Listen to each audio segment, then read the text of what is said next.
In this exercise, where you're going to see your imagination and your mind and body work together, what I want you to do is I want you to place your dominant hand, that's the one you write with, out in front of you like so.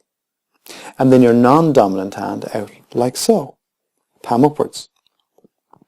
And the non-dominant hand, the palm pointed upwards, I want you to imagine that there's a big heavy book on that hand. Now what does that book look like? Perhaps there's a title on that book. Just notice what that book looks like. That big heavy book. That's right, that big heavy book on that hand. And just imagine on the dominant hand that someone has tied a helium balloon around the wrist of that hand. And that helium balloon only wants to do one thing.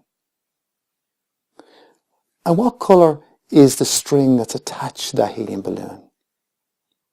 And what colour is the helium balloon? And that helium balloon wants to do one thing. And as that happens, just close your eyes for a few moments. And notice how that helium balloon wants to go up, up towards the clouds, the sky. That's right. And the higher it goes, the bigger the balloon gets.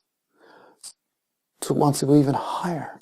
And that heavy book is weighing that arm down. It's getting really heavy. It's getting very difficult to hold that heavy book up. That's right. As that helium balloon goes up, up, up into the sky, and a light breeze comes along and pulls and tugs on that helium balloon. As that heavy book is getting weighed down, down, and someone has sneaked up and put another heavy book on your arm. That's right. So that arm is really getting tired with two of those heavy books resting on that palm of your hand.